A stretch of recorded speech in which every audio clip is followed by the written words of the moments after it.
Hey, what's going on, everybody? My name's Kingsticks, and welcome to my Season 7 Evelynn Jungle Guide. Evelynn's super OP at carrying her team 1v5. You can get lots of easy kills, snowball lanes with ease. You can pretty much just go around the map and do whatever you want. You just want to end your games before the 40-minute mark, because if the games typically go past 30-35 minutes, Evelynn starts to fall off pretty hard. But in the early and mid game, she is very effective and can easily win your games, especially in mid to low elo. The first thing you're going to want to do when you're playing Evelynn is make sure you have the right runes and masteries. For Evelynn's masteries, I like to go 12 in ferocity, 18 in cunning, taking Thunderlords in cunning. There really aren't any other good masteries to take on Evelynn. Overall, Thunderlords will give you the most burst and the most damage. For Evelynn's runes, you're going to want to take 9 flat AD marks, 9 flat AP glyphs, 9 flat armor seals, and 3 flat AP quints. You might say, well, you're a jungler, so you could get it with taking scaling. The thing is, though, Evelynn is an extremely early game champion. You want to have as much health and damage as possible early game. That way you can get yourself and your lanes ahead. For your summoner spells on Evelynn, I suggest always taking Smite and Ignite. I pretty much always suggest taking Smite and Ignite. Ignite can give you loads of damage. If they have any healers on their team, they're going to be fucked. It helps you solo AD carries, especially in the mid and late game, because they have like no life still on you. Also, if you get into any 1v1s with the enemy jungler, you can usually solo them with Ignite. It's a lot of extra bonus damage. Plus, since you will be invisible all the time, you won't really need your flash because you can see them before they can see you, because you'll still be invisible and they won't be able to see you yet. So having flash doesn't really make a lot of sense since you won't have to be using it for escapes.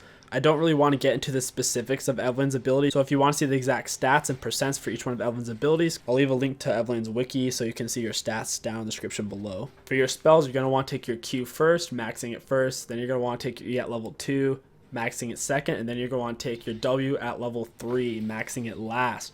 And of course, taking points in your ultimate whenever you can. So we've gotten all the dry stuff out of the way. Now let's go over her combos. Evelynn doesn't really have a lot of combos. Before she's level 6, you're pretty much just going to walk all the way up to them. Don't use your speed up yet. Wait until they see you and start running away before you use your speed up. That way you don't waste any of the speed. Because if you speed up to get to them, they're going to see you immediately. And then you won't have a speed up to finish getting to them. Run up to them. Wait till they actually start running away from you. Then you speed up. You're going to drop your Q and your E immediately on them. Spam your Q non-stop. While you're using your Q and your E on them, you're also going to want to go ahead and drop your Ignite and your Smite on them if you did take Challenging or Chilling Smite. Once you are level 6, it's the same thing. You're going to want to get all the way up to them as close as you can before they react to you being there. That way you don't waste any movement speed. You still have your W as a speed up so you can still finish closing the gap. And once you get up really close, assuming you have your ultimate, you're going to want to ult first because your ultimate does more damage based off of their current maximum HP. Use your ultimate, Q, E, Ignite, Smite, all of that. Just make sure to use your ultimate first and try to hit as many people as possible with your ultimate because it will give you a bigger shield for each person that you hit with it. Alright, so for Evelynn's early game, you're pretty much just going to want to get level 3 as fast as possible. And then if you're going up against a weak enemy jungler who struggles in his early levels, you can go ahead and counter jungle him. If it's someone who has a lot of HP and loads of damage like Rek'Sai, Gragas, Lee Sin, you're not going to want to go in there. Once again, only if they're a low HP jungler, so a bottom tier jungler, you're going to want to go in there and counter jungle them at their next buff once you do hit level 3. Always make sure you start with your bot lane on Evelynn, because if you don't get a really good leash, you're going to fall far behind. So always start with your bot lane, try to get a smiteless leash, go straight to your other buff, but assuming your second buff is your red buff, smite it, go to your raptors, and then go do a gank now that you are level 3 and have all 3 of your spells, and then just use your combo whenever you're doing your gank. Whenever you do get a kill, try to push the lane out. That way, by the time the enemy jungler gets back, all of your minions will have died on their turret. Even if laner is pinging you to go away, just ignore them and push the lane to the turret to punish the enemy laner. On Evelynn, it can be difficult to get dragons since you're so squishy and you don't really have any way to solo the dragon until you have some items. But if you do get a double kill bot lane, you and your bot lane should really try to get dragon if you can. In the mid game, same thing. You're just roaming around the map trying to cause as much pressure as possible.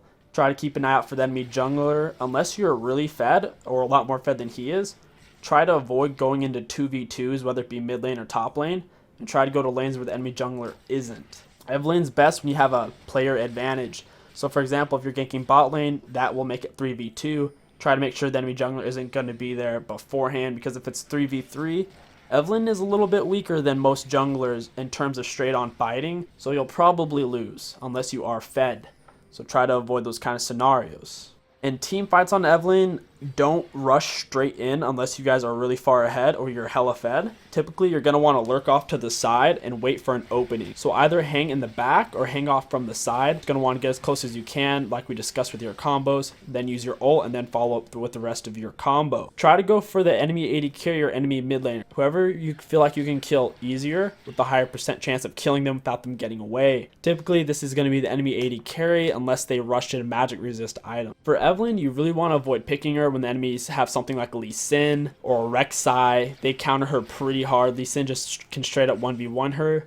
And Rek'Sai can see Evelynn even when she's invisible, so that's a really bad matchup as well. Another thing you want to look out for in general is really avoid picking Evelynn when the enemy team has global champions. Things like Lee Sin and Twisted Fate really fuck her, because if you're trying to solo somebody or get an assassin kill someone really quick, Shen can ult there, or Twisted Fate can ult. Plus, Twisted Fate can see you while you're invisible when he ults, and that stuff is really nasty. You really want to avoid that. For Evelynn's items, I pretty much suggest going AP. I don't really condone going AD at all. I haven't had much success with it, and right now, AD Evelynn is kind of out of the meta right now. For Evelynn's items, I highly suggest going with Chilling Smite, but if you feel like you're going to be doing a lot of 1v1s with the enemy jungler, then you might want to go with the Challenging Smite because it's going to help you out a lot in those 1v1s. After you get your jungle item, I usually like to get a Dark Seal. It's a lot of damage. It gives you a lot of stats for very cheap, and it's a scaling item. So after you get your first jungle item, try to get your boots, then a Dark Seal, and then after that, I usually like to go for a Lich Bane, or I go for a Hextech Protobelt. I only go for the Hextech Protobelt if I feel like I really need that extra HP, otherwise I'll just skip it altogether. Go straight for a Lich Bane, try to go ahead and get a Hextech Gunblade, and then after that, I usually go for a little bit of HP and try to get Aurelia's, or I might just go straight for the Rabadon. In the end, you have a few choices. If you feel like you need something to make you a little bit tankier for your last 1 or 2 items, see what the enemy team has. If they have primarily AD, try to go for a Randuin's or a Dead Man's Plate. If they have a lot of AP, then you might consider going with the Banshee's Veil or an Abyssal. Typically, I would go probably with the Banshee's Veil or something that makes me a little bit tankier, but it's up to you. Her last 2 items are very situational. You can go for more HP or for more damage. It's really up to you. Just in general, stay away from building AD items on Evelynn. Only exception is Hextech Gunblade. It's really good. Lots of damage, lots of burst, and a very nice slow. For your boots on Evelynn, I really suggest Boots of Mobility. It's a cheap item. It's a great early mid-game item, which is where Evelynn really excels anyways. If you're not going to go for Boots of Mobility, it's going to put yourself fairly far behind in terms of your speed, so your ganks aren't going to be quite as good. You're not going to get around the map very well. The final tip on Evelynn, if the game does go late game, you don't have a whole lot of options. You typically want to avoid full team fights, so you're either going to want to split, try to push out a lane, and then try to find a pick on the enemy team, once again looking for their squishy enemy mid laner, or looking for their squishy AD carry. And even if they are grouped, try to get behind the enemy team, because if you can get behind them, a lot of times once they engage on your team, they won't see you, and then you can one-shot their AD carry. Overall, I think Evelynn is a great champion to learn. She has a lot of carry potential if you learn how to play or know when to do stuff. So if you're an intuitive thinker and you click tab and you're like, oh, their blue buff's going to be up in 30 seconds, I'm going to go ward and then wait. Things like that will get you pretty far in Evelynn. She's a great champion for smurfing. She's a really good champion for carrying a low and mid elo. I do hope you guys enjoyed this guide and get out there and play some Evelynn. If you enjoyed the video, drop a like. If you guys have any interesting item builds or item preferences on Evelynn, let me know down in the comments below, and I'll see you guys next video. Also, if you guys want to check out more specifically how to carry late game with Evelynn Jungle, I made a whole video completely dedicated to it. I'll leave a link to it down in the description below. Thanks for watching, guys, and I'll see you next video.